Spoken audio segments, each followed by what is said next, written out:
Everybody, welcome back to the latest episode of the Trickcast. We got Amir Abdelazim in the house. Amir, for first-time listeners, could you give us maybe a brief introduction of who you are, what you do, and what are we talking about on the Trickcast? I'm Amir Abdelazim, tech leader, been in the industry for maybe 20 plus years, working in more than 40 countries across the globe. And it was a journey for wallet connectivity. I stand by it. And along the journey, I've built a lot of tech. Now I'm a serial entrepreneur, and with support of few of my partners, we are having very nice businesses out there. But what I love the most is actually talking about leadership, and tech leadership. And I love staying with Alex. Alex, why don't you kick us up? Yeah, and myself also very involved in the tech space, working in tech recruitment, involved with a company in that space.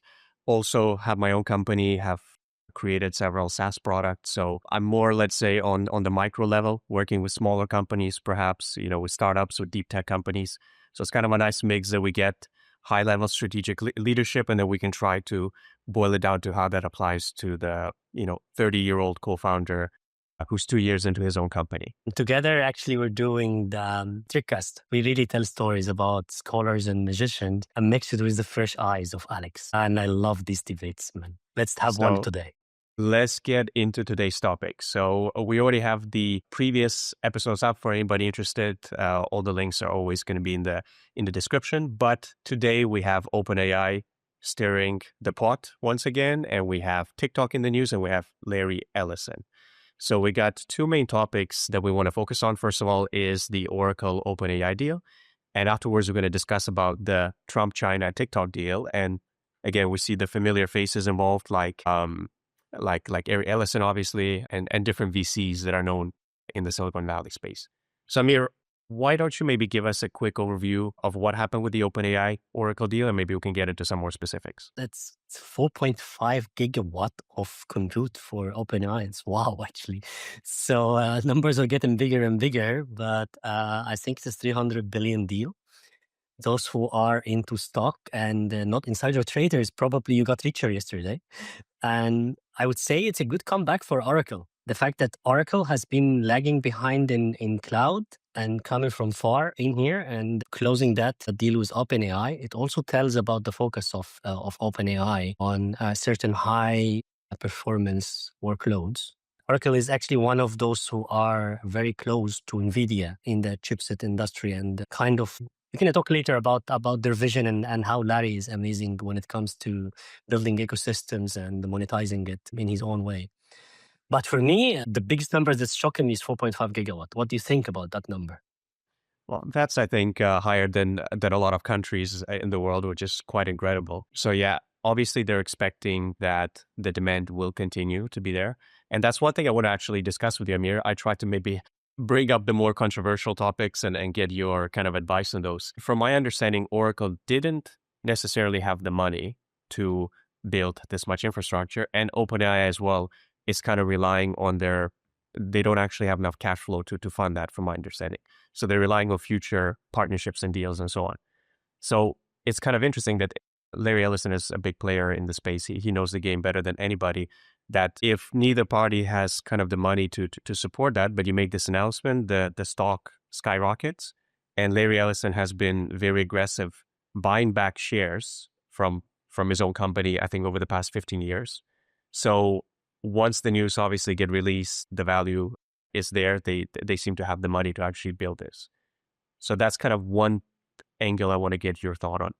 The second one would be, what if the demand doesn't actually continue? What if we are in an AI bubble and they have these over promises to each other that they might not be able to fund or to be committed to? I think we are in an AI bubble. That's not if. I think we are. I think the hype is overhyped in reality. And the game is really overinflated when it comes to this. And things are being settled, but definitely there is an opportunity that every big tech corp or government is actually borrowing money and trying to secure this area. Because think about it, it's far different than the internet. In the internet, you were still actually counting on what I call it a dump infrastructure. There is no real processing of information to get you the edge. And with the generative AI and agentic AI, the cloud And where the infrastructure of AI is, it will process a lot of data, and that's actually will actually impose a lot of sovereignty issues. So you will see a race between different players trying to take the lead to gain this infrastructure lead. Like you've seen yesterday, this morning actually, China banned Nvidia in China. So that's also tells like there's like, Banned. but I would say it's a indignant response that they did. But so, so on your point about a bubble, yeah, I think we are in a bubble, definitely, and things are overinflated. Whether the demand will come or not, the demand will happen in a longer term, because simply in less than a year, the adoption rate is crazy. Like you don't use Google for search, you use Perplexity. You don't actually write with Word, you write with ChatGPT. Like don't act, there's a lot of things that the adoption is really high and it will cascade and it's easy and the rate of the development is great. The point is where it will be.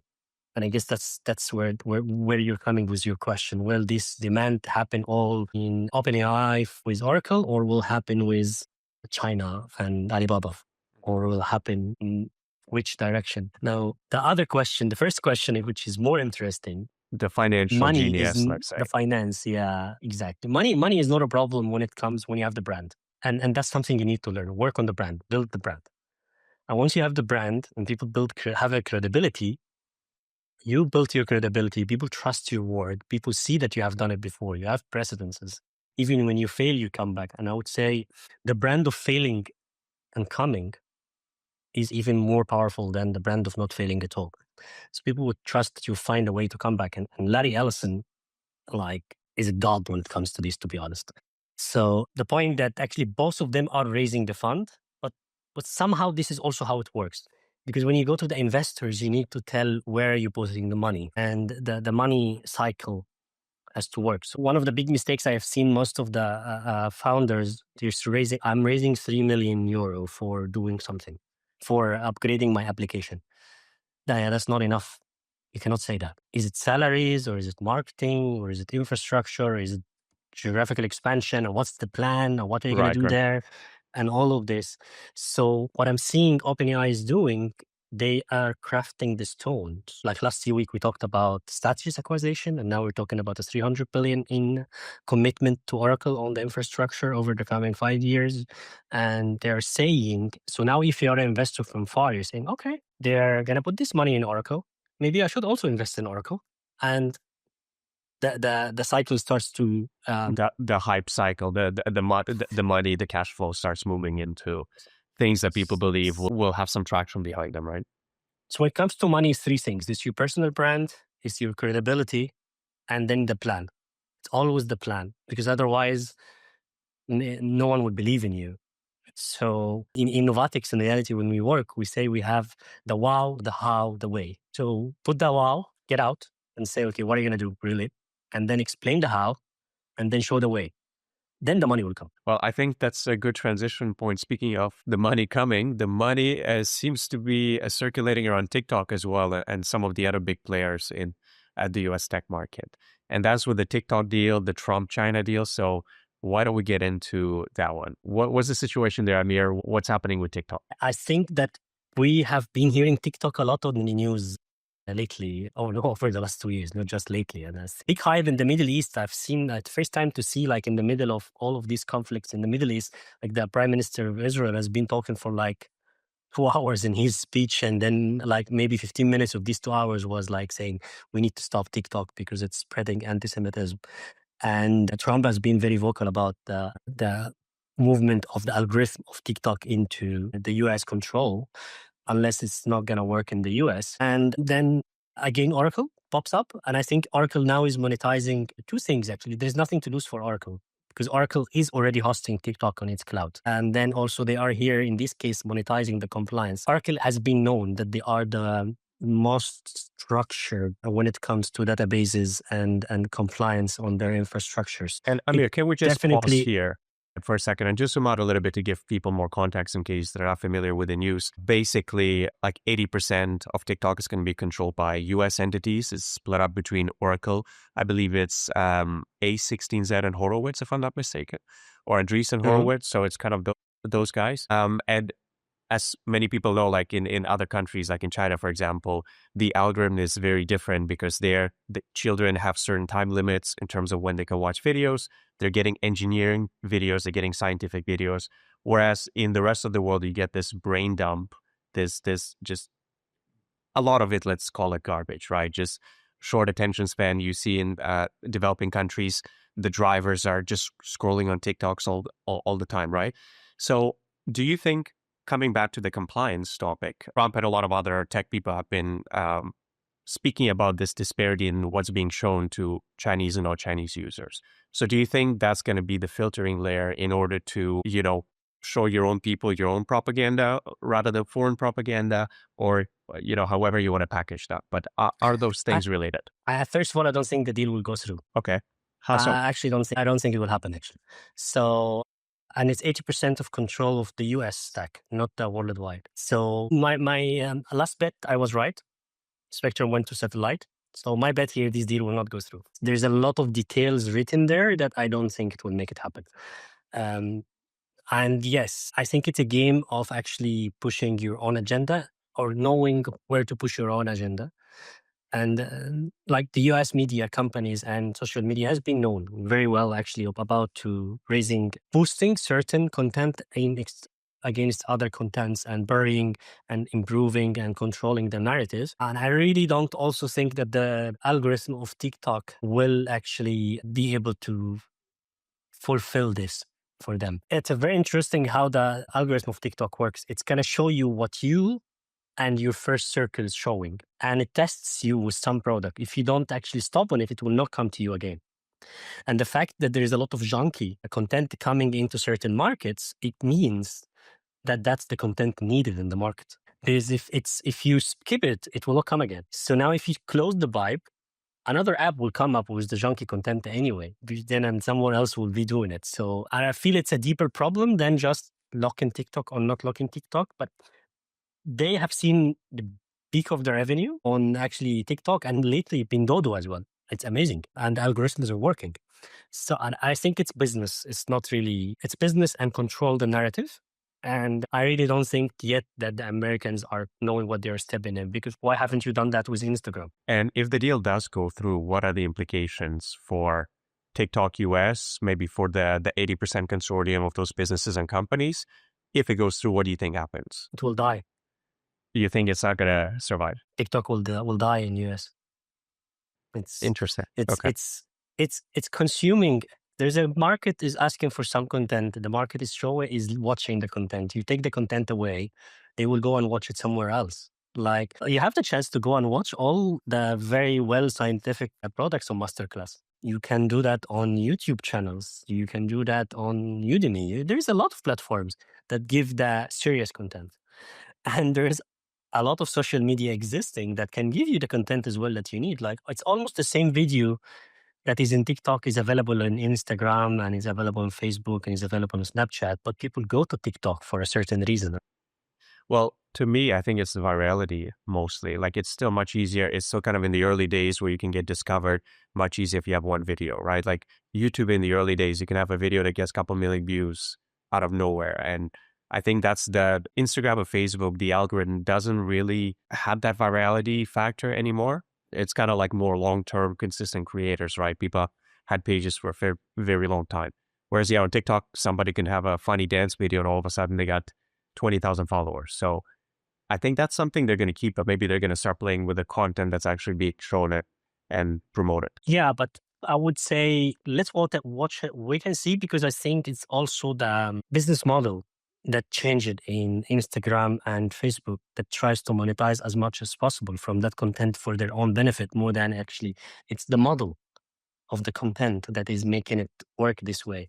It's very deep in reality, but I really might bet the deal will not go through. They will not let go of the control of the algorithm, and the Americans will not be happy with that, and the deal will die. And if they let go with the content of the algorithm, you still need the brain behind it that have done it from the DNA to get it to you. And I don't see that happening in this case. Well, Amir, let's try to tie it all down. So kind of a persistent topic we saw this particular week is Larry Ellison, kind of the genius that he is.